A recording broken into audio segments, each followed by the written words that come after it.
Assalamu alaikum. I am Dr. Fatma Makki, your biology teacher from Fahim Abbasi Students Corner. आज हम पढ़ेंगे FSC Part 1 biology book से chapter number 4 which is variety of life. पहले हम देखते हैं कि वेराइटी ऑफ लाइफ क्या है। अगर आप अपनी सराउंडिंग्स में, अपने इन्वायरमेंट में नज़र दौड़ाएं तो आपको बहुत डिफरेंट किस्म लाइफ के डिफरेंट फॉर्म्स नज़र आएंगी, यानी बहुत सारे वेराइटी ऑफ लिविंग ऑर्गेनिजम्स आपको नज़र आएगी, जिसमें से कुछ प्रोकैरियोट्स हैं, कुछ यूकैरियोट्स हैं, प्लांट्स हैं, एनिमल्स में कुछ वर्टिब्रेट्स हैं, कुछ इनवर्टिब्रेट्स हैं, कुछ ऐसे ऑर्गेनिजम्स हैं जिनमें प्लांट लाइक कैरेक्टर्स भी हैं और एनिमल लाइक कैरेक्टर्स भी हैं, जैसे कि फंजाई, और कुछ ऐसे यूनिक किस्म के ऑर्गेनिजम्स हैं जिनको हम ना ट्रूली लिविंग ऑर्गेनिज्म कह सकते हैं, लिविंग की कैटेगरी में वो फॉल करते हैं, और ना ही वो नॉन लिविंग की कैटेगरी में फॉल करते हैं, जैसे कि वायरसेस। तो ये सारी की सारी वेराइटी ऑफ लाइफ है। अब जब हमने इसको स्टडी करना है तो बहुत मुश्किल है कि हम एक एक ऑर्गेनिज्म को उठाकर उसको डिटेल से स्टडी करें। इतने सारे ऑर्गेनिजम्स को स्टडी करने के लिए ये ज़रूरी है कि पहले हम उनकी ग्रुपिंग करें, उनको क्लासीफाई करें डिफरेंट ग्रुप्स में, कि जितने भी ऑर्गेनिज्म हैं वो कोई सिमिलैरिटी शेयर कर रहे हैं, अगर वो एक दूसरे से मिलते जुलते हैं तो हम उनको एक ग्रुप में रख देते हैं, और जो बाकी के ऑर्गेनिजम्स हैं जो उनसे डिफरेंट हैं मगर आपस में सिमिलैरिटीज शेयर करें, उनको हम दूसरे ग्रुप में रख देते हैं। इस तरह से हमें एज अ ग्रुप उसको स्टडी करने में आसानी भी रहेगी और हमारा ये कम टाइम टेकिंग होगा, इसमें हमारा टाइम भी कम लगेगा। तो क्लासीफाई, इससे हमें पता चलता है कि हम क्लासिफिकेशन की ज़रूरत क्यों है। जब हम वेराइटी ऑफ लाइफ की बात करते हैं तो हम साथ ही बात करते हैं टेक्सोनॉमी की, which is the branch of biology that deals with the identification, naming and classification of organisms. और क्लासिफिकेशन का मतलब है कि ऑर्गेनिजम्स को हम ग्रुप्स में, सब ग्रुप्स में कैटेगराइज करते हैं, अरेंज करते हैं on the basis of similarities and differences. अब देखें कि टोटल एनिमल स्पीशीज जो अभी तक रिपोर्टेड हैं वो हैं 1.5 मिलियन, और प्लांट स्पीशीज हैं 0.5 million. It's a very huge amount, और इतनी बड़ी तादाद में एनिमल्स और प्लांट्स को क्लासीफाई किए बगैर स्टडी करना इम्पॉसिबल है। अब हम ये देखते हैं कि क्लासिफिकेशन में हम बात करें कि जी सिमिलैरिटीज हों या डिफरेंसेस हों तो उनकी बेसिस पे हम ऑर्गेनिजम्स को क्लासीफाई करते हैं। तो सवाल ये पैदा होता है कि ये सिमिलैरिटीज जो हैं वो हैं क्यों, एग्जिस्ट क्यों करती हैं ऑर्गेनिजम्स के दरमियान में। ऐसे ऑर्गेनिजम्स जो एक दूसरे से डिफरेंसेस भी रखते हैं तो उनमें मुमासलत भी क्यों होती है। ठीक है, जैसे आप देखें फिशेस हैं, फिशेस सब के सब फिशेस की मॉर्फोलॉजी जो होती है, उनकी शक्ल और उनका स्ट्रक्चर जो है वो एक जैसा तो नहीं होता। इसी तरह आप रेप्टाइल्स देख लें, डिफरेंट वैरायटी आ जाती है इनमें। मैमल्स देख लें, डिफरेंट किस्म के मैमल्स हैं, सिमिलैरिटीज भी रखते हैं और डिफरेंसेस भी रखते हैं। असल में अकॉर्डिंग टू साइंस जितने भी इस दुनिया में ऑर्गेनिजम्स हैं वो सब के सब इवॉल्व हुए हैं बैक्टीरिया से, जिसको हम कहते हैं किंगडम मोनेरा। ठीक है, आप यहाँ देख सकते हैं कि जितने भी ऑर्गेनिजम्स हैं, सबसे पहले इस दुनिया में जो ऑर्गेनिजम्स एक्सिस्ट करते थे वो थे बैक्टीरिया, और बाकी सब के सब इवन के ह्यूमन बींग्स जो हैं they are also the ancestors of bacteria. Bacteria सबके एंसेस्टर्स हैं। अब आहिस्ता आहिस्ता चेंज आया, with the passage of time organisms change होना शुरू हुए और फिर एक दूसरे से डिफरेंट होते चले गए। लेकिन वो ऑर्गेनिजम्स जिनके एंसेस्टर्स कॉमन होते हैं, फिर वो एक दूसरे से डिफरेंट हो भी जाएं तब भी वो बहुत हद तक एक दूसरे के साथ मुमासलत रखते हैं। तो आपको जब भी आप किसी भी ऑर्गेनिज्म की एवोल्यूशनरी हिस्ट्री को पढ़ते हैं, यानी वो किस तरह से इवॉल्व हुआ, किस तरह से उसमें with the passage of time change आया और कौन से एंसेस्टर से वो बना। ठीक है, इस एवोल्यूशनरी हिस्ट्री के लिए एक टर्मिनोलॉजी यूज होती है, फाइलोजेनी। ठीक है, तो जब आप किसी ऑर्गेनिज्म की फाइलोजेनी को स्टडी करते हैं तो बहुत सारे ऑर्गेनिजम्स फाइलोजेनी में एक दूसरे से, डिफरेंट ऑर्गेनिजम्स एक दूसरे से रिलेट करते हैं। ठीक है, प्रोवाइडेड कि उनका जो एंसेस्टर है वो कॉमन हो। तो ये जो सिमिलैरिटीज की बात हो रही है वो अब आपके जहन में आ जाना चाहिए कि जब भी सिमिलैरिटी की बात हो तो ये सिमिलैरिटी क्यों एग्जिस्ट करती है ऑर्गेनिजम्स के दरमियान। ठीक है, अब हम देखते हैं कि क्लासिफिकेशन की बेसिस क्या है, कि मॉर्फोलॉजी या सिमिलैरिटी हो फॉर्म और स्ट्रक्चर में अगर, तो उनको हम एक ग्रुप में कैटेगराइज कर सकते हैं। होमोलॉगीज पाई जा रही हो, होमोलॉगीज क्या होती हैं, ये होमोलोगस ऑर्गन्स हैं। ये ऐसे ऑर्गन्स होते हैं जो एवोल्यूशन के नतीजे में ही बने हैं और बहुत और ऐसे ऑर्गन्स जो कि स्ट्रक्चरली तो एक दूसरे से सिमिलर हैं लेकिन फंक्शनली डिफरेंट होते हैं। ऐसे ऑर्गन्स को होमोलोगिस कहा जाता है और ऐसे ऑर्गन्स के बनने को कहा जाता है ऐसे ऑर्गन्स को होमोलोगस ऑर्गन्स कहा जाता है और इनके बनने को कहा जाता है होमोलोगी। ठीक है, ये प्रोसेस है जिसमें होमोलोगस ऑर्गन्स बनते हैं। अब देखें कि जो होमोलोगस ऑर्गन्स है इसकी एग्जांपल आ जाती है कि जो वेल है, वेल का जो फ्लिपर होता है, वेल फिश जो होती है वो अपने फ्लिपर को यूज़ करती है स्विमिंग के लिए। इसी तरह से आप देख लें कि जो हॉर्स है, ठीक है, वो अपने फोर लिम्स को यूज़ करता है चलने के लिए। इंसान है वो अपने फोर लिम्स या बाजुओं को यूज़ करता है चीज़ें उठाने के लिए, खाने पीने के लिए। तो इन तीनों में जो फंक्शन है फोर लिम्ब का वो तो डिफरेंट है लेकिन स्ट्रक्चर इनमें जो बोन्स की अरेंजमेंट है वो बिल्कुल सिमिलर है। तो this is an example of homologous organs. उसके बाद हम देखते हैं कंपैरेटिव बायोकेमिस्ट्री। बायोकेमिस्ट्री जो सिंपल बायोकेमिस्ट्री आप लोगों ने पढ़ी है अभी बायोलॉजिकल मॉलिक्यूल्स के चैप्टर में। तो अगर मॉलिक्यूल्स जो पाए जाते हैं हमारी बॉडीज़ में और इसके अलावा जो केमिकल प्रोसेसेस हो रहे होते हैं, अगर उनके दरमियान में उनको कंपेयर किया जाता है, अगर उनके दरमियान में कोई सिमिलरिटी या डिफरेंस पाया जाए तो उसकी बेस पे भी क्लासिफिकेशन की जा सकती है। जैसे कि आप देखें कि जो साइटोबैक्टीरिया जो है वो ह्यूमन बींग्स के एंसेस्टर्स हैं। ये किस बेस पे कहा जाता है? एक प्रोटीन है साइटोक्रोम सी जो बैक्टीरिया में भी पाई जाती है और ये ह्यूमन बींग्स में भी पाई जाती है और ये बहुत ज़्यादा सिमिलर है। इन दोनों के दरमियान में इन दोनों की इस प्रोटीन के दरमियान में बहुत सिमिलरिटी पाई जाती है। इसी तरह साइटोलॉजी में आ जाता है, सेल की स्टडी की जाती है। जेनेटिक्स में ऑब्वियसली जीन्स की स्टडी की जाती है कि वो ऑर्गेनिजम्स जिनमें जीन्स सिमिलर होती हैं उनके एंसेस्टर्स भी डेफिनेटली सेम होंगे। तो ये 4 बेसिस हैं जिन पे ये 4 ब्रांचेस ऑफ बायोलॉजी हैं या कह सकते हैं आप या फील्ड्स ऑफ बायोलॉजी हैं जिनकी बेसिस पे आप ऑर्गेनिजम्स को क्लासिफाई करते हैं। अब लेवल्स ऑफ क्लासिफिकेशन क्या हैं? These are very important. सबसे बड़ा लेवल जो है क्लासिफिकेशन का वो है किंगडम और सबसे बेसिक लेवल है स्पीशीज। अब आपकी बुक में जो एग्जाम्पल दी हुई है वो कॉर्न, जिसको साइंटिफिकली जी मेज कहा जाता है, इसकी क्लासिफिकेशन की एग्जाम्पल है।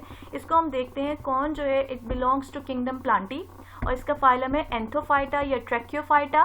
क्लास है Angiospermae, order is Poales, family है पोएसिए, जीनस है जी और स्पीशीज है मेज, इसीलिए इसका साइंटिफिक नेम है जी मेज। अब हम ये देखते हैं कि ये जो बेसिक यूनिट है क्लासिफिकेशन का स्पीशीज, ये बेसिकली है क्या? ये अगर सिंगुलर भी आप लोगों ने लिखना होगा तो इसको आप स्पीशीज ही लिखेंगे, इसमें कभी भी इसको एस के बगैर नहीं लिखते, दैट विल बी रॉन्ग। और स्पीशीज को आप कैसे डिफाइन कर सकते हैं कि एक ग्रुप है नेचुरल पॉपुलेशन का जो आप इसमें ब्रीड कर सकते हैं, यानी एक दूसरे के साथ फर्टिलाइजेशन करके नेक्स्ट जनरेशन प्रोड्यूस करते हैं। हाँ, लेकिन जो नेक्स्ट जनरेशन प्रोड्यूस हो रही है उसको भी फर्टाइल होना ज़रूरी है कि उसमें भी ये एबिलिटी हो कि वो आगे से नेक्स्ट प्रोजेनी प्रोड्यूस कर सके, नेक्स्ट जनरेशन प्रोड्यूस कर सके। अब आप देखिए कि जैसे हॉर्स है वो एक डिफरेंट स्पीशीज है डोंकी से। अगर आप हॉर्स एंड डोंकी को के दरमियान में ब्रीडिंग करवाते हैं, ठीक है, क्रॉस करवाते हैं, तो इससे प्रोड्यूस होता है खच्चर जिसको हम म्यूल भी कहते हैं। लेकिन आप कभी भी अब देखें ये दोनों हॉर्स और डोंकी को फर्टिलाइज करवाया, ब्रीड करवाया तो इससे म्यूल प्रोड्यूस हुआ। लेकिन हम फिर भी हॉर्स और डोंकी को एक स्पीशीज में कैटेगराइज नहीं कर सकते, एक ही स्पीशीज में नहीं रख सकते, क्योंकि ये जो म्यूल होता है ये इनफर्टाइल होता है। तो स्पीशीज के लिए ज़रूरी है कि जब इंटरब्रीड करवाया जाए एक स्पीशीज के मेंबर्स को तो उससे फर्टाइल ऑफस्प्रिंग्स प्रोड्यूस हों और एक स्पीशीज के जो मेंबर्स होते हैं वो कभी भी दूसरी किसी डिफरेंट स्पीशीज के मेंबर्स के साथ रिप्रोडक्शन नहीं करते। सो स्पीशीज को हम कैसे डिफाइन करेंगे? A group of natural population which can interbreed freely among themselves and produce fertile offspring but are reproductively isolated from all other such groups in nature. Species की definition बहुत important है। अब हम देखते हैं कि जी नोमेनक्लेचर, नेमिंग ऑफ ऑर्गेनिजम्स। देखिए कॉमन नेम्स तो हर जगह पाए जाते हैं ना, कि कोई भी प्लांट हो, कोई भी एनिमल हो, हर रीजन में रहने वाले लोगों की ज़ुबान एक दूसरे से डिफरेंट होती है, तो वहाँ पे हर एक की अपनी ज़ुबान में एक पर्टिकुलर ऑर्गेनिज्म है, उसका अपना एक स्पेसिफिक नाम होगा। अब देखिए दो डिफरेंट रीजन्स में रहने वाले साइंटिस्ट हैं या बॉटनिस्ट हैं जो अमलतास प्लांट पे काम कर रहे हैं, ठीक है। अब एक के एरिया में अमलतास को गरमाला कहा जाता है, एक के एरिया में इसको कहा जा रहा है अर्कवात। तो अब जब वो दोनों साइंटिस्ट इस कॉमन नेम के थ्रू एक दूसरे के साथ कम्युनिकेट करना चाहेंगे तो उन्हें नहीं पता कि ये कौन सा प्लांट है, एक उसको अर्गवात कह रहे हैं, एक उसको गरमाला कह रहे हैं, ठीक है। तो ये जो कॉमन नेम्स होते हैं ना, they most often they create confusion, ठीक है, ये कंफ्यूजन क्रिएट करते हैं। तो इसलिए ज़रूरी है कि कोई ऐसा सिस्टम हो जिसके तहत हम ऑर्गेनिजम्स को कोई ऐसे साइंटिफिक नेम्स दें जिनकी कोई साइंटिफिक बेसिस हो और वो ऑल ओवर द वर्ल्ड सब साइंटिस्ट्स को नोन हो, सब रिसर्चर्स को नोन हो, ताकि वो इजीली उन साइंटिफिक नेम्स की बेसिस पे आपस में एक दूसरे के साथ कम्युनिकेट कर सकें। जैसे कि आप देखें, किसी हमारी लैंग्वेज में उर्दू में इंसान को इंसान कहा जाता है, इंग्लिश में ह्यूमन बींग्स कहा जाता है, ठीक है, और किसी दूसरी लैंग्वेज में इंसान के लिए कोई और वर्ड यूज किया जाता होगा। But when we talk about Homo sapiens तो इट्स अंडरस्टूड, हर कोई समझ सकता है कि जी इंसान की बात हो रही है, ठीक है। तो इसीलिए ये जो नोमेनक्लेचर है ये सिस्टम है फॉर नेमिंग ऑफ ऑर्गेनिजम्स, ठीक है। अब ऑर्गेनिजम्स के दो तरह के नाम हो सकते हैं, कॉमन नेम्स और साइंटिफिक नेम्स। अब स्वीडिश बॉटनिस्ट कैरोलस लिनियस ने ये प्रपोज किया था कि there is a need of a system for naming of organisms, और इस सिस्टम को नाम दिया था उसने बाइनोमियल नोमेनक्लेचर का। और क्यों जरूरत थी?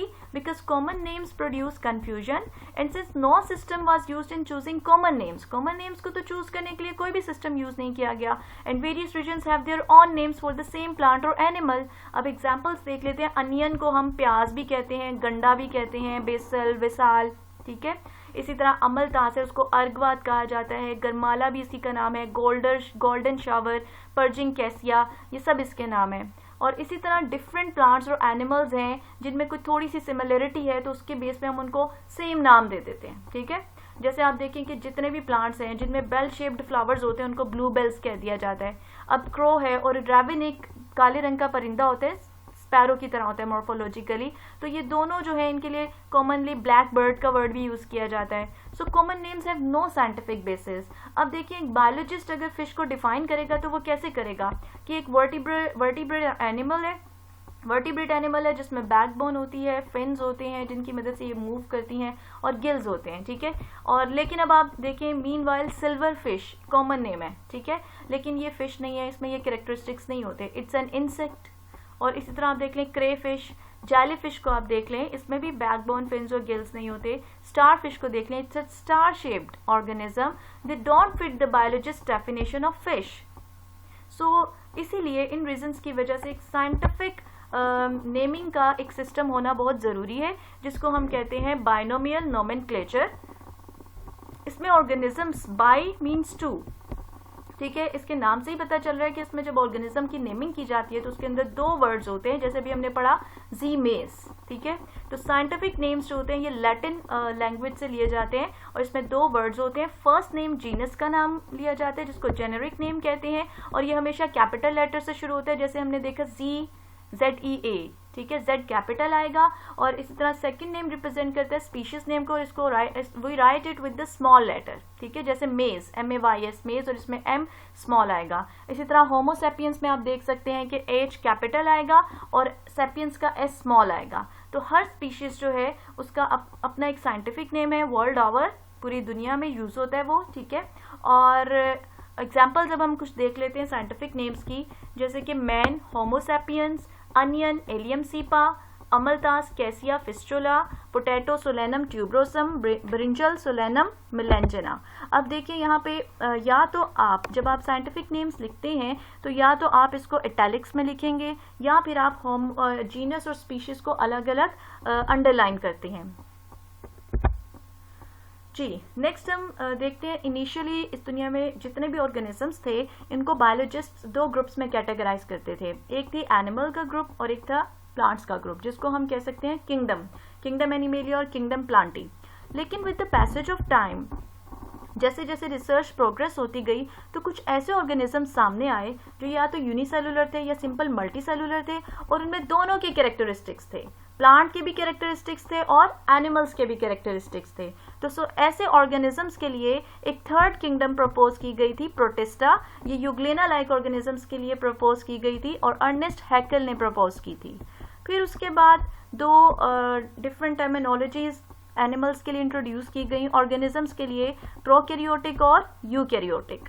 ये बेसिकली ग्रीक वर्ड से है, प्रो मीन्स बिफोर और karyons means nucleus. So prokaryotes में आते हैं बैक्टीरिया और साइनोबैक्टीरिया, जिनके अंदर वेल डेवलप्ड न्यूक्लियस और इन्वेलप्ड न्यूक्लियस और मेम्ब्रेन बाउंडेड ऑर्गेनेल्स नहीं होते। और यूकैरियोटिक में eu stands for true and karyon means nucleus, और इसमें आते हैं एनिमल्स और प्लांट सेल्स आ जाते हैं, इसमें फंजाई भी आते हैं, ठीक है, इसमें प्रोटिस्ट्स भी आते हैं। सो ये दो टर्मिनोलॉजीज जो है 1937 में ई चैटन ने दी थी।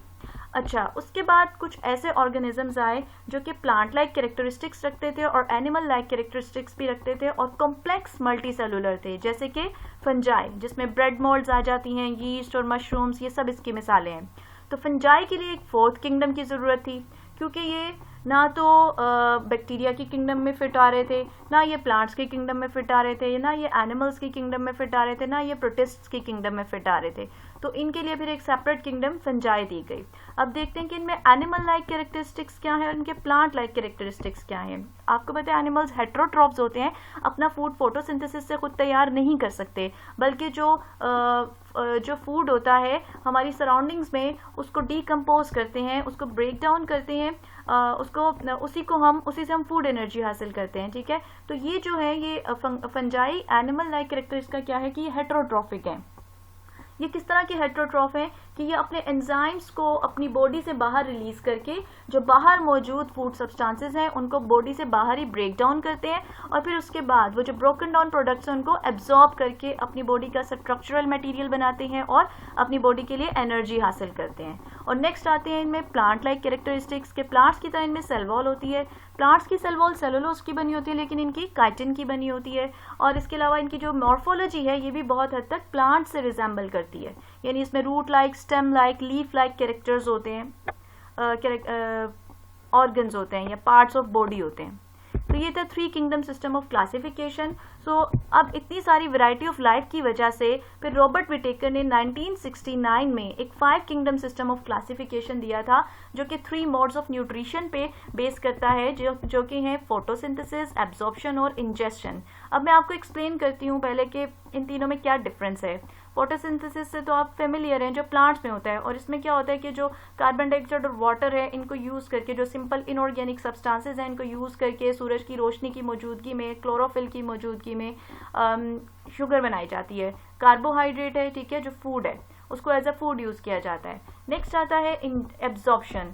एब्जॉर्प्शन जैसे कि अभी मैंने फंजाई में डिस्कस किया कि ये वो मोड ऑफ फीडिंग है जिसमें कि इंटेक्ट फूड को, यानी अनडाइजेस्टेड फूड को अंदर नहीं लिया जाता बॉडी में, बल्कि जो फूड बाहर है, बॉडी से बाहर मौजूद है, सेल्स जो हैं वो एंजाइम्स को रिलीज करते हैं, और ये एंजाइम्स बॉडी से बाहर जो मौजूद है फूड उसको ब्रेक डाउन करते हैं और छोटे छोटे पार्टिकल्स बनाते हैं, और फिर उन पार्टिकल्स को सेल्स एब्जॉर्ब कर लेते हैं। तो इस मोड ऑफ फीडिंग को कहा जाता है एब्जॉर्प्शन।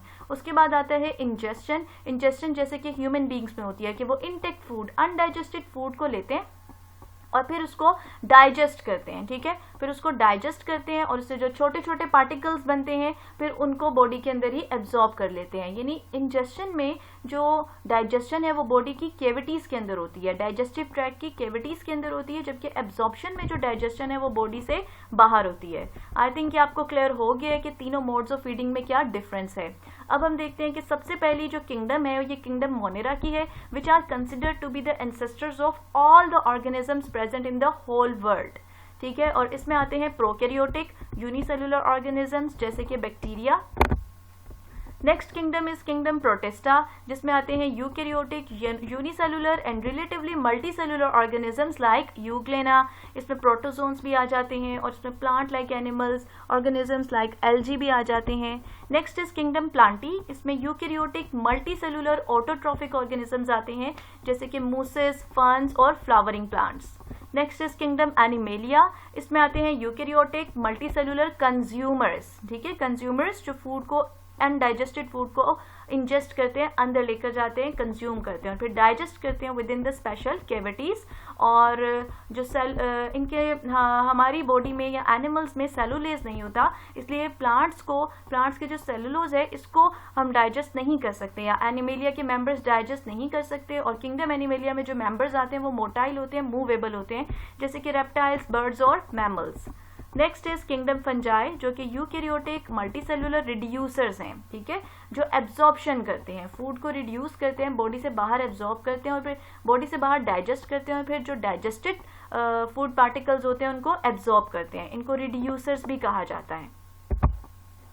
उसके बाद लिन मार्गुलिस और कार्लिन श्वार्ट्ज ने 1988 में इस 5 किंगडम सिस्टम को क्लासिफाई किया था further on the basis of different fields of biology, ठीक है, सबसे पहले, और different aspects of living organisms की बेस पे इसको क्लासिफाई किया था, जैसे कि सेलुलर ऑर्गेनाइजेशन कौन सी है, यूनिसेलुलर है या मल्टी सेलुलर है, कॉम्प्लेक्स मल्टी सेलुलर है या सिंपल मल्टी सेलुलर है, मोड ऑफ न्यूट्रिशन जो 3 हमने अभी डिस्कस किए। उसके बाद साइटोलॉजी, सेल की स्टडी की गई, जेनेटिक्स, जीन्स की, क्रोमोसोम्स की स्टडी की बेस पे मॉडिफाई किया, and organelles of symbiotic origin, mitochondria and chloroplast. इनके बारे में बहुत डिटेल से हम एवोल्यूशन के चैप्टर में पढ़ेंगे। ये बात याद रखिएगा कि 2 ऑर्गेनेलिज हैं जिनके बारे में ये मफरूजा है, ये हाइपोथेसिस है कि वो सिम्बायोसिस के नतीजे में बने। इनमें से एक है माइटोकॉन्ड्रिया और दूसरा है क्लोरोप्लास्ट। इस हाइपोथेसिस को तो हम बाद में डिटेल से पढ़ेंगे, लेकिन सिम्बायोसिस क्या होता है, ये 2 ऑर्गेनिजम्स के दरमियान में ऐसी एसोसिएशन होती है जिसमें एक को तो फायदा हो रहा होता है और दूसरे को ये भी हो सकता है कि दूसरे को भी फायदा हो रहा हो, या अगर उसको फायदा नहीं हो रहा तो उसको हो रहा होता तो उसको कोई नुकसान भी नहीं हो रहा होता। और सिम्बायोसिस के नतीजे में जो ऑर्गेनेलिज बनते हैं उनको कहा जाता है ऑर्गेनेलिज ऑफ सिम्बायोटिक ओरिजिन, और ये 2 हैं, माइटोकॉन्ड्रिया और क्लोरोप्लास्ट। अब हम देखते हैं अभी तक जितना भी हमने इस चैप्टर का हिस्सा पढ़ा है इसके बारे में आपको कुछ समझ भी आई है या नहीं। जी, phylogeny describes a species. Option A, morphological similarities with other species. Option B, evolutionary history. Option C, reproductive compatibilities with other species. Option D, geographical distribution. मैंने इसको एक्सप्लेन किया है अच्छी तरह शुरू में ही, इस चैप्टर के स्टार्ट में। A set of related genera would be grouped into Option A, a family. Option B, an order. Option B, a species. Option D, a class. Species is the basic unit of Option A, evolution. Option B, genetics. Option C, ecology. Option D, classification. A very important and very easy multiple choice question. और अक्सर scientific names जो हैं वो multiple choice questions में पूछ लिए जाते हैं, जैसे कि Solanum tuberosum is the scientific name of option A potato, option B tobacco, option C tomato, option D onion. And biological name of corn is, आप साइंटिफिक नेम भी इसको कह सकते हैं या आप साइंटिफिक नेम्स के लिए बायोलॉजिकल नेम की टर्म भी यूज कर सकते हैं। अब कॉर्न का बायोलॉजिकल नेम क्या है? Option A allium cepa, option B cassia fistula, option C solanum melongena, option D zea mays. और जितनी भी किंगडम्स हमने डिस्कस की हैं उनसे रिलेटेड मल्टीपल चॉइस क्वेश्चंस भी आ जाते हैं कि यूकैरियोटिक मल्टीसेलुलर ऑटोट्रॉफ्स कौन सी किंगडम में फॉल करते हैं। Option A plantae, option B animalia, option C fungi और option D monera. Next is, in binomial system of taxonomy developed during 18th century by Carolus Linnaeus, the first word of an organism's name is its option A species, option B genus, option C race, option D family. Next is, the common name of Ilium cepa is option A pyas, option B bathu, option C amalthas, option D chana. Heterotrophic organisms that are absorptive in their nutritional mode are, अभी मैंने absorptive mode of nutrition को बहुत detail से explain किया है, तो ये किस में पाया जाता है? Option A algae, option B protists, option C animals, option D fungi. A third kingdom Protista was proposed to accommodate Euglena-like organisms in 1866 by option A E. Chatton, option B Ernest Haeckel, option C Carolus Linnaeus, option D none of the above. All organisms are related to one another at some point in their option A developmental histories, option B evolutionary histories, option C embryonic histories, option D all of these. इसका अच्छी तरह से सोच के जवाब दीजिएगा कि organisms में हम जो कहते हैं कि इनके दरमियान में सिमिलरिटीज आ रही हैं, तो ये सिमिलरिटीज बेसिकली किस वजह से ओरिजिनेट होती हैं, कि वो सिमिलरिटी किस में किस वजह से हो रही है। क्या ये सिमिलरिटी इनकी डेवलपमेंट में किस सेम होने की वजह से हो रही है, इनकी एवोल्यूशनरी हिस्ट्री सेम होने की वजह से हो रही है, या फिर इनकी एम्ब्रियोनिक हिस्ट्री सेम होने की वजह से हो रही है। नेक्स्ट इज कौन belongs to family, option A poaceae, option B solanaceae, option C fabaceae, option D rosaceae. Solanum tuberosum is the scientific name of option A potato, option B tobacco, option C tomato, option D onion. Eukaryotic multicellular autotrophs are included in kingdom. Option A plantae, option B animalia, option C fungi, option D monera. Kingdom Animalia include eukaryotic multicellular, option A consumers, option B reducers, option C producers, option D decomposers. ठीक है, ये reducers और decomposers दोनों terminologies fungi के लिए use की जाती हैं, जो फूड को बॉडी से बाहर डिकम्पोज या ब्रेक डाउन करते हैं और उसके बाद डाइजेस्टेड फूड को एब्जॉर्ब कर लेते हैं। ठीक है, और प्रोड्यूसर्स जो हैं ये आते हैं प्लांट्स। तो पीछे रह गए कंज्यूमर्स, जो कि इंटेक्ट फूड को इंजेस्ट कर लेते हैं और बॉडी की कैविटीज में डाइजेस्ट करते हैं। तो अब आप बताएं कि किंगडम एनिमेलिया में इनमें से कौन सा मोड ऑफ न्यूट्रिशन पाया जाता है। Next is viruses, which is very hot topic these days as you are familiar with the coronavirus. ठीक है, कोरोना वायरस की शक्ल भी आपने देखी होगी, इस तरह से ये लगता है और देखने में लगता है ये, और जो इसके बारे में रिसर्च वगैरह तो अभी जारी है और लेकिन बहुत ज़्यादा डिटेल अभी तक हमें नहीं पता चल सकी। तो हम अब वायरसेस के बारे में देखते हैं कि ये कैसे डिस्कवर हुए। ठीक है, और इनिशियली इनके बारे में क्या सोचा जाता था, ये किस किस्म के ऑर्गेनिजम्स हैं।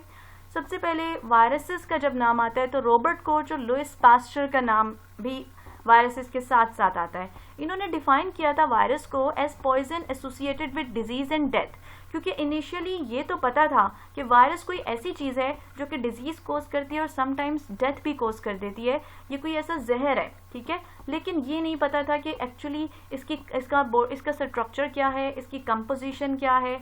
लेकिन प्रेजेंटली हम वायरसेस को कैसे डिफाइन कर सकते हैं कि ये पार्टिकल्स हैं न्यूक्लिक एसिड के विद द प्रोटीन कोट, कि सिंपली इसमें बाहर एक प्रोटीन कोट होता है, इसके अंदर न्यूक्लिक एसिड होता है जो आरएनए भी हो सकता है और डीएनए भी हो सकता है। ये रेप्लिकेट करते हैं लिविंग ऑर्गेनिजम्स के अंदर, अपना नंबर इंक्रीज कर सकते हैं और बहुत सारी डिजीजेस कोज करते हैं like influenza, hepatitis, small pox, AIDS and corona. और ब्रांच ऑफ बायोलॉजी जिसमें हम वायरसेस को पढ़ते हैं that is called as virology. Virus जो है ये बेसिकली एक लैटिन वर्ड है वैनम, जिसका मतलब है पॉइजनस फ्लूइड, इससे डिराइव हुआ है।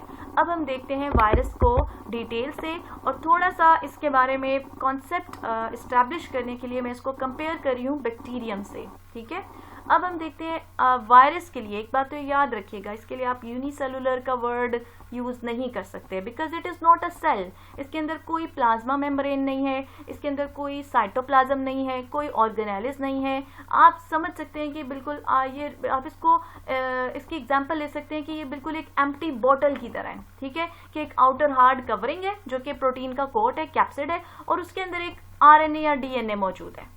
सो वायरसेस जो है ये अलाइव, आप इसको, और इनके अंदर मेटाबॉलिज्म नहीं हो रही। देखिए ना, कोई ऑर्गेनेलिस नहीं है, कोई एंजाइम्स मौजूद नहीं है ऐसे जो मेटाबॉलिज्म से एसोसिएटेड हो, तो इनमें कोई डायनामिक मेटाबॉलिज्म नहीं हो रही। जैसे बैक्टीरिया है, इनमें डायनामिक मेटाबॉलिज्म हो रही होती है, इसलिए हम इनको अलाइव कहते हैं कि ये जिंदा है। ठीक है, लेकिन वायरसेस जो हैं वो स्टैटिक होते हैं, बिल्कुल इनके अंदर कोई जीरो मेटाबॉलिज्म हो रही होती है, that's why they are not alive. अब वायरसेस जो है बैक्टीरिया में मेटाबॉलिज्म हो रही है, जिस सेल के अंदर मेटाबॉलिज्म हो रही होती है, ये अपने आप को रिप्रोड्यूस कर सकता है। ठीक है, चाहे वो किसी लिविंग ऑर्गेनिज्म के अंदर मौजूद हो या ना हो, लेकिन वायरस में चूंकि मेटाबॉलिज्म ही नहीं होती, इसलिए ये अपने आप को किसी भी दूसरे होस्ट लिविंग सेल से बाहर रहकर रिप्रोड्यूस नहीं कर सकता। इसको अपनी रिप्रोडक्शन के लिए किसी ना किसी सेल की जरूरत होती है। इसका मतलब है कि जितने भी वायरसेस हैं वो सब के सब पैरासाइटिक होते हैं, दूसरे होस्ट सेल्स पे रहते हैं और उनमें डिजीजेस भी कोज करते हैं, जबकि bacteria are not always parasitic, they can reproduce even in the environment.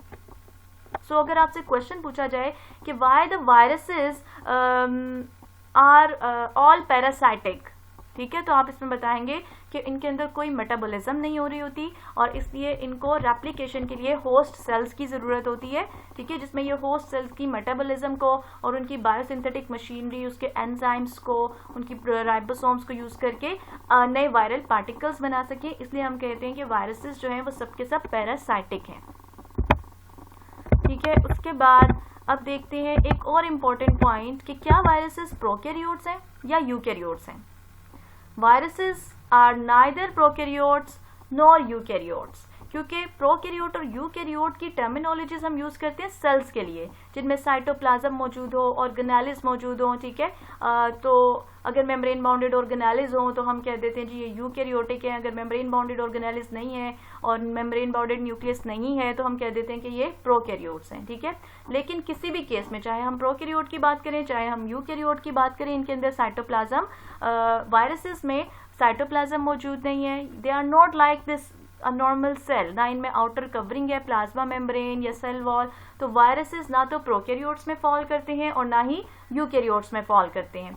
अब हम देखते हैं कि आप वायरस को डिफाइन कैसे कर सकते हैं कि they are non cellular, cell नहीं है इनमें, infectious entities which contain either DNA or RNA, normally encased in proteinaceous coat and reproduce only in living cells, utilize biosynthetic machinery of host for its own synthesis, क्योंकि इनकी अपनी metabolism नहीं होती, they are metabolically static and then transfer themselves to other cells, और ये अपने आप को एक सेल से दूसरे सेल में ट्रांसफर भी करते हैं। आई थिंक जितना मैंने आपको इसकी वायरसेस के बारे में कॉन्सेप्ट क्लियर किया है, अब आपको इसकी डेफिनेशन तो समझ आ गई होगी जी। नेक्स्ट देखते हैं हम vaccination, which is very very important. Vaccination का जब भी नाम आता है ना तो लुइस पास्टर का नाम तो आपके जहन में आता ही होगा, लेकिन उससे भी पहले नाम आता है एडवर्ड जीनर का। एडवर्ड जीनर ने 1796 में काम किया था वैक्सीन पर, ठीक है। पहले मैं इसका थोड़ा सा कॉन्सेप्ट देती हूँ कि वैक्सीन होती क्या है। देखिए ये एक आपके पास एंटीजन है, एंटीजन है कोई भी पैथोजन, ये वायरस भी हो सकता है, बैक्टीरिया भी हो सकता है, किसी पैथोजन की प्रोटीन भी हो सकती है जो हमारी बॉडी में एंटर होती है, ठीक है, और ऑब्वियसली हमारी बॉडी के लिए डेंजरस है। तो हमारी, आपको पता है कि हमारे अंदर एक सब ऑर्गेनिज्म से एक मुदाफ़ती निज़ाम होता है जिसको हम इम्यून सिस्टम कहते हैं, ठीक है, और बी सेल्स और टी सेल्स ये सब उस इम्यून सिस्टम का हिस्सा है। तो मेजर जो बी सेल्स होते हैं, जब सबसे मेजर बी सेल्स हैं, ये क्या करते हैं, वैसे टी सेल्स भी इम्यूनिटी में रोल प्ले कर रहे होते हैं और भी डिफरेंट डेंड्राइटिक सेल्स होते हैं, लेकिन यहाँ जो मैं आपको एक ब्रीफ सा कॉन्सेप्ट देना चाह रही हूँ वैक्सीनेशन का, उसमें बी सेल्स बहुत इंपॉर्टेंट है कि जब भी कोई एंटीजन हमारी बॉडी में एंटर होती है तो ये जो बी सेल्स हैं ये एंटीबॉडीज प्रोड्यूस करते हैं उस एंटीजन के अगेंस्ट, ठीक है। ये बहुत सारे बी सेल्स हैं जो एंटीबॉडीज प्रोड्यूस करते हैं एंटीजेंस के अगेंस्ट, और ये एंटीबॉडीज उन एंटीजेंस के साथ फाइट करती हैं और उसको किल कर देती हैं, ठीक है। अब हम देखते हैं कि जो पोलियो है, सबसे कॉमन जो वैक्सीनेशन है, अगर आप अपनी सराउंडिंग्स में देखें जो हो रही होती है आमतौर पे छोटे बच्चों की, 5 साल से कम उम्र के बच्चों की हो रही होती है पोलियो की वैक्सीनेशन। इसमें क्या किया जाता है कि पोलियो का जो वायरस है वो बॉडी में एंटर किया जाता है। देखें, जब वैक्सीनेशन हम कहते हैं कि जब आप एक लेस विरुलेंट होता है जो डिजीज कोज कर सकता हो, ठीक है। आपके पास एक पैथोजन है जो नेचुरली, अगर एक पैथोजन हमारी बॉडी के अंदर एंटर हो रहा है तो वो विरुलेंट होगा, ठीक है, यानी वो डिजीज कोज कर रहा है। लेकिन अगर आप किसी पैथोजन को बहुत अरसे तक उसके होस्ट से दूर रखें तो उसकी पैथोजेनिसिटी कम हो जाती है, यानी वो डिजीज कोज करने के काबिल नहीं रहता, वो हमारे लिए डेंजरस नहीं रहता, that becomes less virulent. Virulent का मतलब होता है जो डेंजरस हो, ठीक है, डिजीज कोजिंग हो, ये लेस विरुलेंट हो जाता है। और इसके लिए एक टर्मिनोलॉजी आपकी बुक में यूज की गई है एटीनुएटेड। एटीनुएटेड का मतलब होता है लेस विरुलेंट पैथोजन, ठीक है, एक ऐसा पैथोजन जिसकी पैथोजेनिसिटी कम हो गई हो। तो वैक्सीन में क्या किया जाता है, एक लेस विरुलेंट या एटीनुएटेड पैथोजन, या जिसको हम एंटीजन भी कह सकते हैं, वो बॉडी में एंटर की जाती है। अब देखें, ये जो पैथोजन है ये हमारे इम्यून सिस्टम को स्टिमुलेट करता है, ठीक है। नॉर्मली भी एक जो पैथोजन है वो इम्यून सिस्टम को स्टिमुलेट करता है कि वो बी सेल्स प्रोड्यूस करें, और वो बी सेल्स आके उसको किल कर देते हैं एंटीबॉडीज प्रोड्यूस करके, ठीक है। लेकिन अब एक जो नॉर्मल, एक ऐसा पैथोजन जो कि डिजीज कोज करने के काबिल नहीं है, उसको खुद हम किसी भी बॉडी में एंटर करते हैं, क्योंकि हमें पता है कि अंदर जाके डिजीज कोज नहीं कर सकता, लेकिन ये अंदर जाके उस ऑर्गेनिज्म के इम्यून सिस्टम को जरूर स्टिमुलेट करता है कि वो बी सेल्स प्रोड्यूस करें, ठीक है। और वो बी सेल्स इस एंटीजन के खिलाफ एंटीबॉडीज बनाते हैं, और इस बेशक ये जो पैथोजन है जो लेस वेरिलेंट है, ठीक है, ये बेशक एंटीबॉडीज इसको किल कर देती हैं, लेकिन ये स्टिल उसके बाद क्या होता है, बेशक ये लेस वेरिलेंट था लेकिन एंटीबॉडीज ने उनको ख़त्म कर दिया, ठीक है। अब उसके बाद क्या होता है कि ये जो बी सेल्स हैं जिन्होंने ये एंटीबॉडीज प्रोड्यूस की थी, उस फर्ज कर लें ये पोलियो वायरस है जो हमने बॉडी में एंटर किया, लेस वेरिलेंट था, उसके अगेंस्ट एंटीबॉडीज प्रोड्यूस हुई और उन्होंने उस लेस वेरिलेंट पोलियो वायरस को ख़त्म कर दिया। उसके बाद ये जो बी सेल्स हैं जिन्होंने पोलियो वायरस के अगेंस्ट एंटीबॉडीज प्रोड्यूस की थी, इनको स्टोर कर लिया जाता है, ठीक है। ये हमारी बॉडी में स्टोर हो जाते हैं in the form of memory cell, और ये मरते दम तक स्टोर रहते हैं, ठीक है, जब तक एक ऑर्गेनिज्म डेड नहीं हो जाता। अब क्या होगा कि अब लाइफ टाइम में कभी भी दोबारा से अगर वो पोलियो का वायरस अटैक करता है बॉडी पे, चाहे वो वेरिलेंट भी हो, डिजीज कोज करने की भी एबिलिटी रखता हो, तो इससे पहले कि वो हमारी बॉडी में डिजीज कोज करे, जो हमारे मेमोरी सेल्स हैं वो एक्टिवेट होते हैं और फौरन से उसके खिलाफ एंटीबॉडीज बना के उसको डिजीज कोज करने से पहले ही उसकी किलिंग कर देते हैं, उसको खत्म कर देते हैं, ठीक है। So this is called as vaccination, या इसके लिए हम टर्म यूज करते हैं इम्यूनाइजेशन, कि हमने अपने इम्यून सिस्टम को वैक्सीन दे के उस पर्टिकुलर पैथोजन के खिलाफ स्ट्रॉन्ग बना दिया है, ठीक है। अब हम देखते हैं एडवर्ड जेनर को, एक स्टोरी कि एडवर्ड जेनर ने क्या काम किया था और कैसे वैक्सीन को डिस्कवर किया था, वैक्सीनेशन को, और उसको हम एक स्टोरी की शक्ल में पढ़ते हैं। जैसे आप उस दौर में, एडवर्ड जेनर के दौर में, ये हाइपोथेसिस या मफरूज़ा था, या लोग ये कहते थे कि जो दो डिजीजेस हैं, एक है काउ पॉक्स और एक है स्मॉल पॉक्स। अब ये आप ये समझ सकते हैं कि जो स्मॉल पॉक्स कोज करने वाला वायरस है वो काउ पॉक्स कोज करने वाले वायरस का कज़न होता है, ठीक है, लेकिन काउ पॉक्स का जो वायरस है वो काउस में मौजूद होता है, इंसानों में मौजूद नहीं होता, और जो स्मॉल पॉक्स का वायरस है वो इंसानों में मौजूद होता है। और जो स्मॉल पॉक्स है ये काफ़ी स्वेयर किस्म की डिजीज़ है, जबकि काउ पॉक्स अगर इंसानों को हो जाए, कि काउ से वायरस ट्रांसफ़र हो जाए इंसान में और काउ पॉक्स हो जाए, तो वो इतनी स्वेयर डिजीज़ नहीं है, उसकी कंडीशंस इतनी स्वेयर नहीं होती, इतनी शदीद नहीं होती, बल्कि बहुत माइल्ड होती हैं, ठीक है।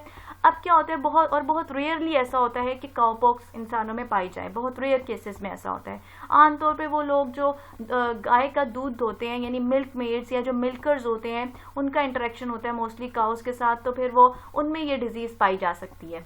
अब उस दौर में, एडवर्ड जेनर के दौर में, ये हाइपोथेसिस था कि अगर किसी मिल्कर्स को या मिल्क मेड में cow version of small pox है, यानी उसमें काउ पॉक्स पाई जा रही है, तो उसको कभी भी ह्यूमन वर्जन ऑफ डिजीज़ नहीं होगी, यानी उसमें स्मॉल पॉक्स नहीं होगी, ठीक है।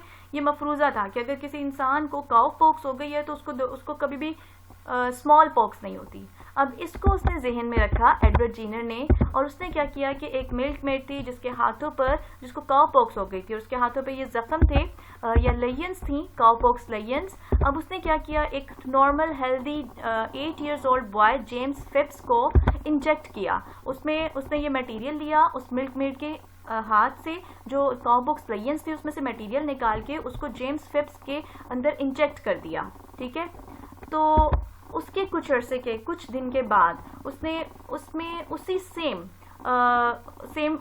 जो बॉय था जेम्स फिप्स, उसमें एक स्मॉल पॉक्स का पेशेंट था, उससे उसने थोड़ा सा मटेरियल लिया, ठीक है, उसकी जो लेयंस थी उनमें से थोड़ा सा मटेरियल लिया और उसको उसी में इंजेक्ट कर दिया, उसी बॉय में इंजेक्ट कर दिया। लेकिन वो जो लड़का था, ही remained healthy and did not develop disease, उसको ना तो डिजीज हुई, ठीक है, उसने किसी डिजीज की सिम्टम्स शो नहीं की। इसका मतलब है कि ये जो हाइपोथेसिस था कि those who acquired the cow version of small pox were immune to small pox, ठीक है, जिनको काउ पॉक्स हो जाए वो स्मॉल पॉक्स नहीं होती, यानी जिनमें एक दफ़ा काउ पॉक्स का वायरस एंटर हो जाए। तो 1796 में एडवर्ड जेनर ने वैक्सीनेट किया था इस 8 years old बॉय को with material remove from cow pox Leyen on the hand of a milkmaid, and after 6 weeks he inoculated the same boy with the pus, inoculated का मतलब होता है inject करना, with the pus from a smallpox victim, and boy did not develop disease। तो Jenner ने फिर बाद में, यानी अब आपको समझ आ रही है, अभी मैंने आपको वैक्सीन का कॉन्सेप्ट दिया था कि असल में क्या हुआ, जब उसने काउ पॉक्स का वायरस एंटर किया होगा उस लड़के में, तो वो जो काउपॉक्स का वायरस है उसने उसके इम्यून सिस्टम को स्ट्रॉन्ग कर दिया, उसके खिलाफ उसके बी सेल्स ने एंटीबॉडीज प्रोड्यूस की होंगी, फिर वो बी सेल्स मेमोरी सेल्स में कन्वर्ट होकर बॉडी में स्टोर हो गए होंगे, और फिर जब स्मॉल पॉक्स वायरस एंटर किया 6 वीक्स के बाद, तो इससे पहले कि वो small pox virus disease cause करता, वो जो बी सेल्स थे जो मेमोरी में स्टोर थे वो एक्टिवेट हुए और उन्होंने स्मॉल पॉक्स वायरस को डिजीज कोज करने से पहले ही खत्म कर दिया। And Jenner used this material from cowpox lion and vaccinated 23 persons successfully. अब ये जो मटेरियल है जो जैसे वैक्सीनेशन की गई थी, इसको ये वेका से डिराइव किया गया है, मीनिंग काउ, ठीक है, लैटिन वर्ड है वेका, और इसीलिए इस प्रोसेस को नाम दिया गया था वैक्सीनेशन का। अब हम देखते हैं वायरस के कुछ फर्दर कैरेक्टरिस्टिक्स। वायरसेस के बारे में चार्ल्स लैंड ने 1984 में ये बताया था कि bacteria can not pass through porcelain filters, ठीक है, कि बैक्टीरिया जो है वो पोर्सिलिन फिल्टर्स में से नहीं गुजर सकते, लेकिन ये अभी वायरसेस डिस्कवर नहीं हुए थे। और रेबिस जो डिजीज है ये वायरसेस की वजह से होती है, ये it is caused by the bite of a mad dog, और उस टाइम नहीं पता था कि ये वायरसेस की वजह से होती है, लेकिन चार्ल्स चैम्बरलैंड ने ये देखा कि जो एजेंट है जो रेबिस कोज कर रहा है वो फिल्टर्स में से नहीं गुजर सकता। जैसे आप देखिए घर में आपने एक वाटर फिल्टरेशन छोटा सा प्लांट लगाया होता है जिससे आप वाटर को फिल्टर करते हैं, तो ताकि माइक्रो ऑर्गेनिजम्स उसमें से रिमूव हो जाएं। तो ये जो इसी तरह से पोर्सिलिन फिल्टर्स भी फिल्टर्स की एक टाइप है। तो बैक्टीरिया चूंकि लार्ज साइज होते हैं तो उस फिल्टर्स में से जो पोर होते हैं उनमें से ये नहीं गुजर सकते थे, ये उस वक्त पता था। लेकिन उसने चार्ल्स चैम्बरलैंड ने ये देखा कि जो रेबिस को कोज कर रहा है एजेंट वो तो फिल्टर्स में से गुजर जाता है, इससे ये साफ जाहिर था कि जो रेबिस है ये बैक्टीरिया की वजह से तो नहीं हो रही, देयर इज समथिंग एल्स, कोई और एजेंट है जो इस डिजीज को कोज कर रहा है। अब ये जो अनसीन, इनके बारे में कुछ भी नहीं पता था वायरसेस के बारे में, तो ये जो अनसीन फिल्टरेबल एजेंट्स थे इनको फिल्टरेबल वायरसेस का नाम दे दिया गया, ठीक है।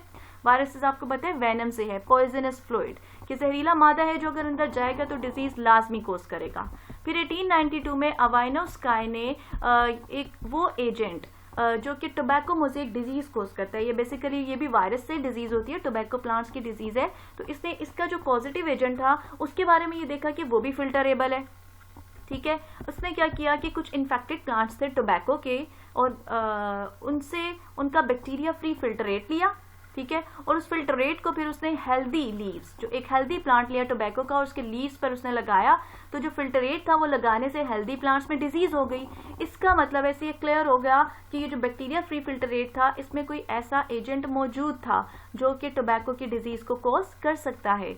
इसी तरह similar filter passing ultra microscopic agents जो थे वो और बहुत सारी डिजीजेस के पेशेंट्स में देखे गए, जैसे कि फुट एंड माउथ डिजीज और येलो फीवर, ये भी वायरसेस से होती हैं। तो ये जो फिल्टरेबल एजेंट था फिर इसको 1935 में स्टेनले ने प्योरीफाई किया था। उसने प्योरिफिकेशन कैसे की थी? क्रिस्टलाइज करके, ठीक है। वायरसेस जो हैं जब तक ये बॉडी के किसी लिविंग ऑर्गेनिज्म के अंदर होते हैं तो ये रिप्रोड्यूस करते रहते हैं, ठीक है, लेकिन जब ये किसी बॉडी से बाहर होते हैं ना तो ये क्रिस्टल्स की शक्ल में मौजूद होते हैं।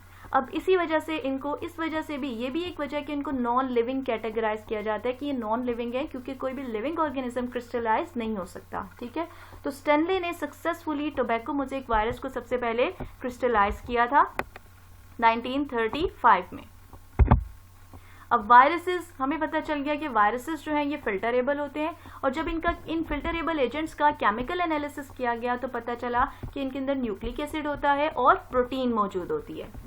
अब एक बहुत इंपॉर्टेंट टाइप है वायरसेस की जिनको कहा जाता है बैक्टीरियोफेजेस। इसके बारे में हम आगे डिटेल से पढ़ेंगे। ये जो बैक्टीरियोफेजेस होते हैं ये वो वायरसेस हैं जो बैक्टीरिया को इन्फेक्ट करते हैं, ठीक है। ये बैक्टीरियो मीन्स बैक्टीरिया और फेज मीन्स ईटर, ये बैक्टीरिया ईटर है। बैक्टीरिया पे ये के अंदर जाके ये अपनी रिप्रोडक्शन करते हैं और इनको इंडिपेंडेंटली डिस्कवर किया था ट्वॉर्ट ने 1915 में और डी हैरल ने 1917 में। ट्वॉर्ट ने ये देखा था कि bacterial colonies sometimes undergo laissez, बाज़ औक़ात बैक्टीरिया की कॉलोनीज फट जाती हैं, डिसॉल्व हो जाती हैं और बिल्कुल डिसअपियर हो जाती हैं, ख़त्म हो जाती हैं। और ये जो लीसेस है फिर ये एक कॉलोनी से दूसरी कॉलोनी में ट्रांसफ़र होता रहता है। इवन कि अगर एक लाइज्ड कॉलोनी से बहुत थोड़ा मटेरियल, हाईली डाइल्यूटेड मटेरियल भी लिया जाए तो ये लिटिक इफेक्ट को दूसरी कॉलोनी में ट्रांसफ़र कर सकता है, ठीक है। अब देखिए आप, ये बैक्टीरियल कॉलोनीज हैं, ये पेट्री प्लेट में ग्रो की हुई हैं। ये एक कॉलोनी है बैक्टीरिया की, ये एक कॉलोनी है, ये एक कॉलोनी है, ये कॉलोनीज अभी हमें विजिबल है, ठीक है। आप ऐसे भी देख सकते हैं कि ये प्लेट है, इसके अंदर देखिए कितने सारे ये जो ब्लैक ब्लैक डॉट्स हैं ये बैक्टीरियल कॉलोनीज को शो करें। अभी कितनी सारी कॉलोनीज हैं। अब अगर इन पे बैक्टीरियोफेज अटैक करे तो जिन कॉलोनीज पे बैक्टीरियोफेज अटैक करेगा वो कॉलोनीज कुछ देर में फट जाएंगी, उनका लेसेस हो जाएगा और वो खत्म हो जाएंगी, ठीक है। अब देखिए इस प्लेट की निस्बत कितनी कम डॉट्स हैं, स्पॉट्स हैं, और नंबर ऑफ कॉलोनीज भी बहुत कम हो गए, ठीक है। तो नंबर ऑफ कॉलोनीज कम हो गए हैं और यानी वो कॉलोनीज जिनका लेसेस हो गया है वो खत्म हो गई। फिर आप नेक्स्ट प्लेट में देखें, अब वो जो लेसेस हुआ है वो एक कॉलोनी से दूसरी कॉलोनी में ट्रांसफर हो गया, ठीक है। ट्रांसफर होते होते अब देखिए इतनी सारी कॉलोनीज का लेसेस हुआ और वो डिसअपियर हो गई और पीछे ये कॉलोनीज रह गई 159। यहाँ पे तो हम नंबर ऑफ कॉलोनीज को काउंट भी नहीं कर सकते। नेक्स्ट फिर आप देखें कि फर्दर वो लेसेस स्प्रेड होता गया उसी प्लेट में दूसरी कॉलोनीज में और फिर नंबर 17 रह गया, फिर नंबर 2 रह गया और आहिस्ता आहिस्ता सारी की सारी कॉलोनीज जो है वो डिमिनिश हो गई, डिसअपियर हो गई। तो जब भी किसी बैक्टीरिया का लीसेस होता है ना तो उसकी कॉलोनी बिल्कुल डिसअपियर हो जाती है और उस लीसेस के नतीजे में उसमें से जो वायरसेस निकलते हैं, जब वो फटता है सेल उसमें से वायरसेस निकलते हैं, ये वायरसेस फिर दूसरे बैक्टीरिया को जाके इफेक्ट करते हैं और उस पर अटैक करते हैं और उसका लीसेस कोज करते हैं। और अगर आप फिल्टरेट को, ये जो फिल्टरेट होता है जिसमें वायरसेस मौजूद होते हैं, जब आप फिल्टर करते हैं किसी चीज को तो आपके पास जो नीचे लिक्विड आता है उसको हम फिल्टरेट कहते हैं, ठीक है। और फिल्टरेट में वायरसेस मौजूद होते हैं क्योंकि वायरसेस आर फिल्टरेबल। तो जब आप किसी फिल्टरेट को हीट करेंगे तो इससे क्या होगा कि ये देखा गया कि उसकी लाइटिक प्रॉपर्टी डिस्ट्रॉय हो जाती है। क्यों लाइटिक प्रॉपर्टी डिस्ट्रॉय हो जाती है? क्योंकि हीट करने से उसमें जो वायरसेस हैं वो डैमेज हो गए, वो खत्म हो जाते हैं, ठीक है। इसलिए वो फिल्टरेट जो है वो फिर बैक्टीरिया में लीसेस कॉज नहीं कर सकता। इन ऑब्जर्वेशन से ये कंक्लूड किया गया था कि लाइटिक एजेंट जो है it might be a virus, ये वायरस भी हो सकता है। डी हेरल ने रीडिस्कवर किया था इस फिनोमेना को 1917 में और डी हेरल ने ही वर्ड बैक्टीरियोफेज यूज किया था इन वायरसेस के लिए जो बैक्टीरिया में लीसेस कॉज करते हैं। अब वायरसेस की डिफरेंट टाइप्स होती हैं on the basis of their morphology, यानी इनकी फॉर्म एंड स्ट्रक्चर की बेस पे। यहाँ हम देख सकते हैं कि वैक्सीनिया वायरस है, ठीक है, ये वैक्सीनिया वायरसेस हैं। पैरामिक्सो वायरसेस हैं जो मम्प्स की डिजीज कोज करते हैं। अंदर जेनेटिक मटेरियल आपको नजर आ रहा है, बाहर है कैप्सिड। हर्ब्स वायरस है, इसमें आपको एनवेलप नजर आ रहा है जिसको हम आगे डिटेल से वायरसेस के स्ट्रक्चर में स्टडी करेंगे। इसी तरह ORF वायरसेस हैं और रेप्डो वायरस है, ये रोड शेप्ड है। टी इवन कॉलीफेज है, ये बिल्कुल टेडपोल लार्वे की तरह है, जैसे इसमें एक हेड है और एक टेल है। इस तरह फिक्सियस टेल्ड फेज है और इन्फ्लुएंजा वायरस और पोलियोमा वायरस, इसमें बहुत सारे इसके फेसेस हैं, पिकोमा वायरस के भी, और tubulo virus which is like a tube. तो मॉर्फोलॉजिकली वायरसेस जो हैं ये बहुत वैरायटी में पाए जाते हैं। Next is structure of virion. अब हम देखते हैं कि वायरियन क्या होता है। वायरस की डेफिनेशन तो हमने पहले पढ़ी थी, अब वायरियन क्या होगा। वायरियन में आप वायरस की डेफिनेशन नहीं लिखेंगे। एक कंप्लीट पार्टिकल, ठीक है, जो इन्फेक्शन कोज कर सकता है, इतना मैच्योर है कि वो इन्फेक्शन कोज कर सकता है, उसको हम कहते हैं virion. A complete mature and infectious particle is known as virion. अब वायरियन में या वायरस में जीनोम होता है जिसमें central core of nucleic acid है, DNA या RNA, और इसके अलावा इसमें एक प्रोटीन कोट होता है कैप्सिड जो डेफिनेट शेप देता है टू द वायरियन। अब ये जो कैप्सिड या प्रोटीन कोट है आप यहाँ देख सकते हैं इसमें कि ये कैप्सिड है, प्रोटीन कोट है बेंजीन रिंग की शेप का, और इस प्रोटीन कोट के अंदर मौजूद है न्यूक्लिक एसिड विच में भी DNA और RNA। अब ये जो कैप्सिड है ये प्रोटीन के छोटे छोटे सब यूनिट से मिलकर बना होता है जिनको कैप्सोमियर्स कहते हैं, और ये कैप्सोमियर्स की जो तादाद है ये हर वायरस में स्पेसिफिक होती है और बहुत इंपॉर्टेंट है मल्टीपल चॉइस क्वेश्चंस के लिहाज से। इसमें आ जाते हैं हर्ब्स वायरस जिनके अंदर 162 कैप्सोमियर्स होते हैं, और आ जाते हैं एडिनो वायरस जिसमें 252 कैप्सोमियर्स होते हैं। Herpes virus herpes simplex disease cause करते हैं जो आगे जाके हम पढ़ेंगे। एडिनो वायरसेस जो होते हैं ये कॉमन कोल्ड कोज करते हैं। अच्छा, और समटाइम्स ऐसा भी होता है कि इन वायरसेस में जो DNA RNA और उसके इर्द गिर्द जो कैप्सिड है उस कैप्सिड के इर्द गिर्द एक पूरा इन्वेलप मौजूद हो, ठीक है।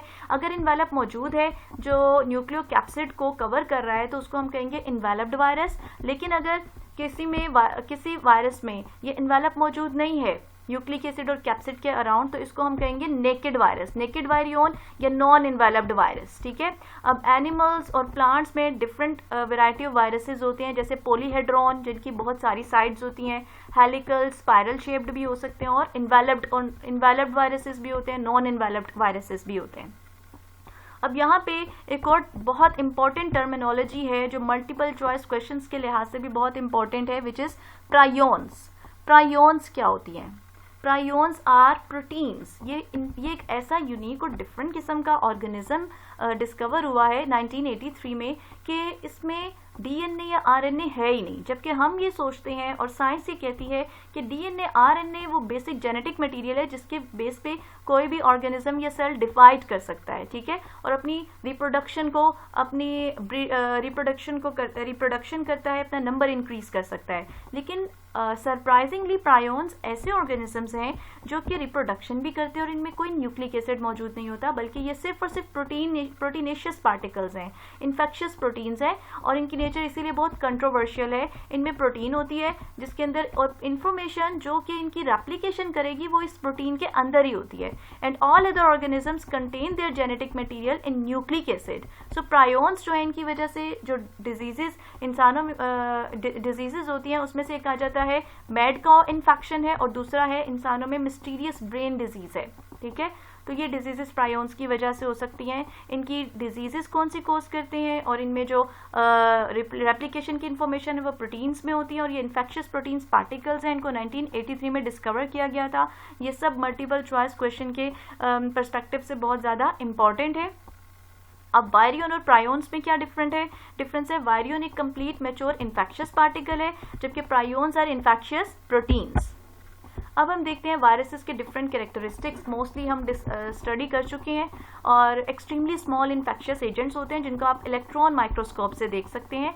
साइज में ये मिनिमम साइज जो है पार्वो वायरस का होता है जो 20 नैनोमीटर है, और मैक्सिमम साइज पॉक्स वायरसेस का होता है जो 250 नैनोमीटर है, और ये फिल्टरेबल होते हैं, यानी 10 to 1000 टाइम्स स्मॉलर होते हैं देन बैक्टीरिया, और इसी वजह से ये फिल्टर में से गुजर जाते हैं। इनकी रिप्रोडक्शन की बात आती है तो इनको ये आर्टिफिशियली लेबोरेटरी में इनको कल्चर नहीं किया जा सकता।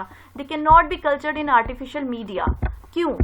क्योंकि इनको, अब देखिए आर्टिफिशियल मीडियम को मैं ज़रा एक्सप्लेन कर देती हूँ। जैसे बैक्टीरिया हैं, अगर आपने इनको कल्चर करना हो, आप इनको एक न्यूट्रिटिव मीडिया देते हैं जिसके अंदर वो सारे के सारे बेसिक न्यूट्रिएंट्स मौजूद होते हैं जो बैक्टीरिया को ग्रो करने के लिए चाहिए होते हैं, और जब वो न्यूट्रिएंट्स इनको मिलते हैं तो बैक्टीरियल कॉलोनीज बन जाती हैं, ठीक है।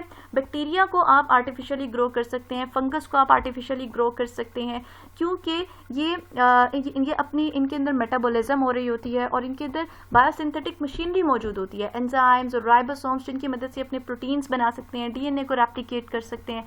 चूंकि वायरसेस जो हैं ये outside the body crystallised form में होते हैं, इनमें कोई मेटाबॉलिज्म नहीं होती, और ये बिल्कुल इनके अंदर कोई बायोसिंथेटिक मशीनरी नहीं होती, तो इनको आप सेल से बाहर किसी भी सूरत इनको कल्चर नहीं कर सकते। कल्चर मीन्स कि इनको बॉडी से बाहर रखना, न्यूट्रिएंट्स प्रोवाइड करना ऑर्गेनिजम्स को, इनका नंबर इंक्रीज करना, इनकी ग्रोथ करवाना, लेकिन वायरसेस की ग्रोथ नहीं हो सकती आर्टिफिशियल मीडियम में।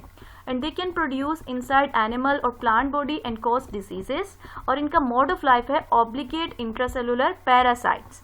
इसको डिफाइन करते हैं। ऑब्लिगेट का मतलब है जो ऐसे ऑर्गेनिजम्स जो कि होस्ट सेल के बगैर रह ही ना सकें। तो वायरसेस जो हैं ये होस्ट सेल्स के बगैर अपनी रिप्रोडक्शन नहीं कर सकते, इसलिए इनके लिए ये टर्मिनोलॉजी यूज की गई है ऑब्लिगेट की। और ये इंट्रासेलुलर है क्योंकि सेल के अंदर रहते हैं और अपनी रिप्रोडक्शन करते हैं। तो ऑब्लिगेट इंट्रासेलुलर पैरासाइट्स इनको क्यों कहा गया है? Because they lack metabolic machinery for synthesis of their own nucleic acid and protein and they depend on the host cell to carry out these viral functions, therefore they are known as obligate intracellular parasites। और जो antibiotics हम bacteria को किल करने के लिए use करते हैं वो वायरसेस पे इफेक्टिव नहीं होती, क्योंकि they are resistant to antibiotics like penicillin and streptomycin and they cause viruses cause diseases. ये थे इसके कुछ कैरेक्टरिस्टिक्स। अच्छा जी, अब इनको आप ना लिविंग में कैटेगराइज कर सकते हैं क्योंकि ना ही नॉन लिविंग में, ठीक है, क्योंकि जितनी भी लिविंग चीजें हैं वो सब की सब सेल्स पर मुश्तमिल होती है according to the cell theory.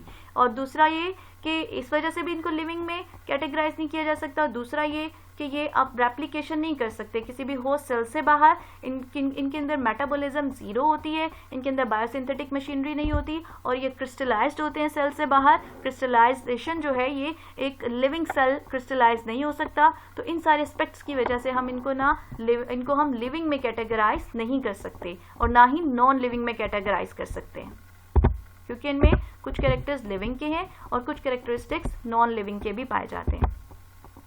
Ji next, ये था फर्स्ट पार्ट, ये हमने डिस्कस कर लिया है first part of this chapter. अब इसकी जो दूसरा सेकंड वीडियो लेक्चर होगा उसमें हम डिस्कस करेंगे बैक्टीरियोफेजेस के लाइफ साइकिल, कुछ वायरल डिजीजेस और ह्यूमन इम्यूनो डेफिशिएंसी वायरस को। Thank you so much.